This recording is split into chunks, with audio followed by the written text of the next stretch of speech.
There's another edition of CUTS. You know what the CUTS stand for? Culture, Urban, Technology, and Sports. Now, I ain't gonna hold you, my creators. I can't even number this episode because there's another legend in my career that I'm interviewing. You know what I'm saying? Real rap. I can't even talk about this man's resume because he's on the road, as you can see right now. And that goes. I'm on the road coming back. Right. That's going to be a long conversation. But nonetheless, I got DJ S&S in the building. Well, rather, he's in the car, and I'm over here in my spot chilling. How does it feel to be you? Me being around crowds and everything started when I was early.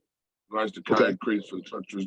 I used to carry crates for the Treacherous 3, and being in those park jams, doing them park jams, doing the homecomings, doing DJing for being on the road with Big, DJing for Big, DJing for Foxy, was on a tour with Nelly. So being all those accolades prepared me to be the guy I am today. You know what I'm saying? And 52, and I'm still out here being relevant, still grinding. I DJ for Mary J. Blige. So everything's a blessing, man. Shout out to Ebro for even acknowledging, Ebro has big control over their Apple. And then, Ebro put the word in as well.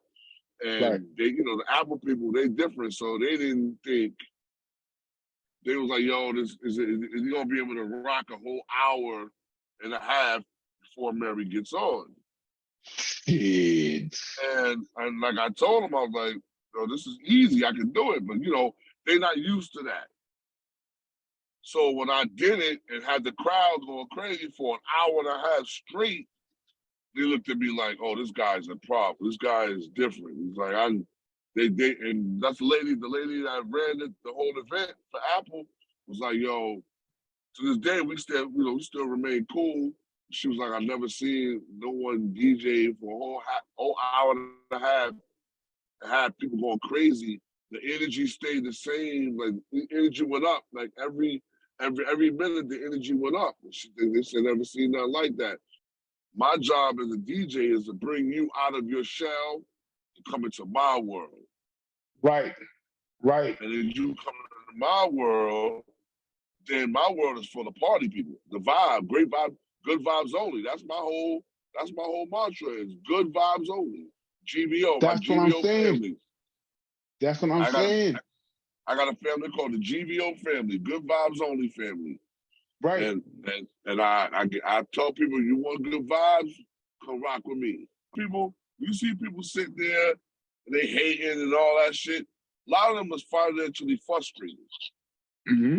That's what I call it. They financially frustrated. So they sitting there and they want to be evil facing, be hating and all that's cool, but they hate from a distance. Great. Right. Do your thing. As long as you don't put your hands on me, I don't care. Hate all you want to. But that's, then you make me better. That's it. Hate keeps me alive. Just every touch with your son, man. I've known your son for quite some time. I've known him for about since my days of being in media. I've known him since like 2012, 2013. You know what I'm saying? And I just appreciate it.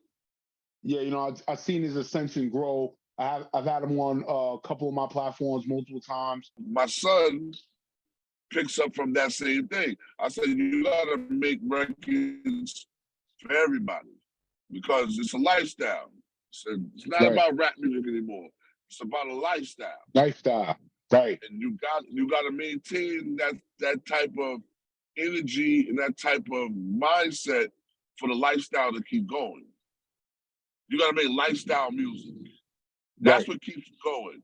If you got a podcast, you got to have a podcast dedicated to lifestyle music, lifestyle people, lifestyle things, fashion, music, and that's just, cut. That's cuts, exactly.